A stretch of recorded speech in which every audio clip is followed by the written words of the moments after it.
I want to talk about automation. Automation is just controlling whether it's a knob or a frequency or reverb or a volume or panning. You're controlling it and you're moving it while the song is playing. And I don't want to have to be holding knobs as I'm recording to do that. I can automate those controls. I can automate those movements within my DAW. Now, every DAW has a way of automating.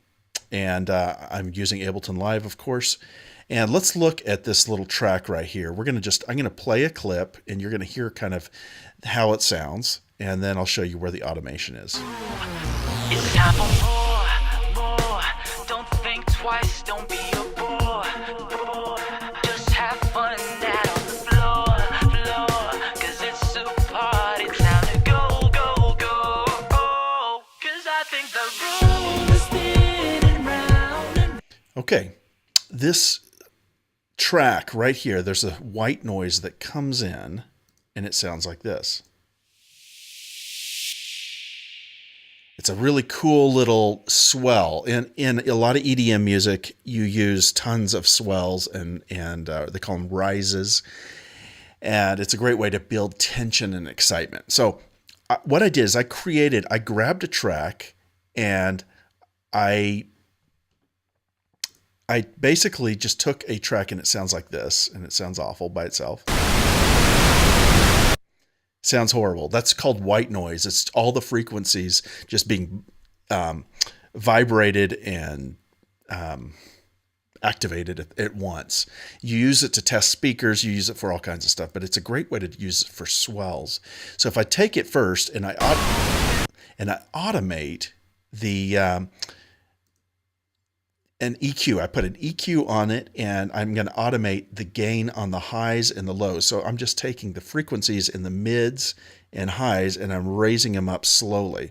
So if I look at what I did here, actually I've got the gain on the mid and the lows is pretty much completely gone.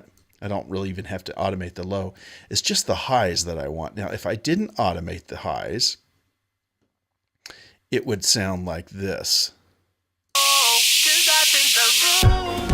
Okay, so it's just giving me the very high frequencies of this track. But if I automate it, that means I'm going to move this knob right here over time, and it sounds like this. So I'm gradually raising the volume of just the high frequencies. It's a way to give swell happen, and it happens throughout this whole song over and over again. You can see how many times that there's a automation. Each part pretty much has a chance to do that.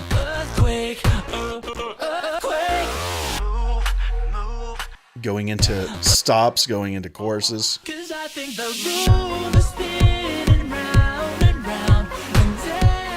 So again, I'm automating a frequency that I'm allowing to bring it in. Let's look at another example of when you can automate something.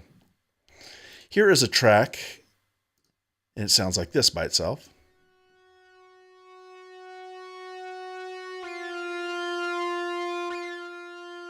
That's with the automation I gave it. And you can see already what the automation is going to look like. But if I turn that off, if I change this and change this, and just made it sound like this is what it would sound like.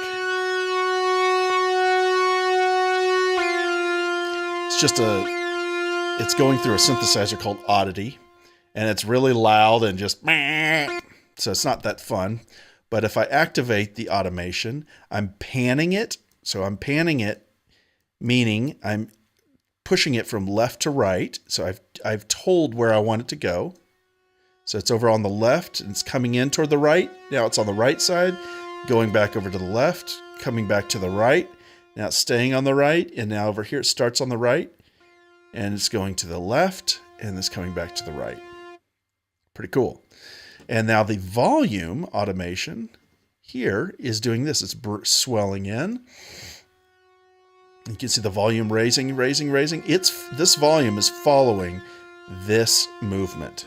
Now, if I wanted to change it, I can click it and I can move it up and down, the whole thing, or I can grab just a node and make it come in faster. get quieter.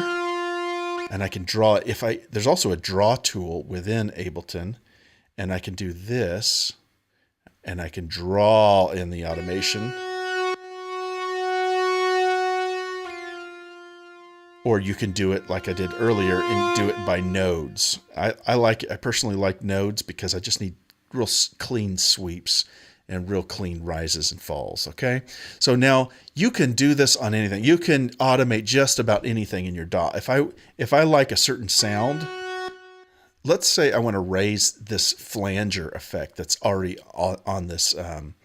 This is just a synthesizer effect rack. If I do it manually, I raise it up.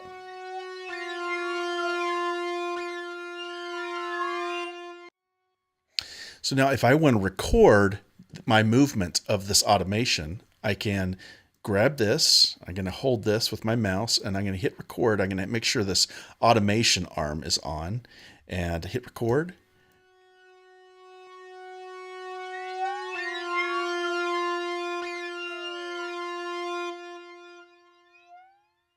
Okay, now I've recorded my movement in there. And now when I hit play, I don't have to have my hands on it, on the knob, and it's moving this back and forth by itself. I'm not even having to do anything because I've recorded that movement. That's all automation is right there. Pretty cool, isn't it? Okay, so that's the basics of automation. Learn how to use it. You're going to use a lot for volumes, especially turning tracks on and off like this within the track, learning to pan things back and forth, and then tweaking all kinds of stuff. And you can automate sometimes some controls you can automate to several other controls. And we can get into that in a later, more advanced episode.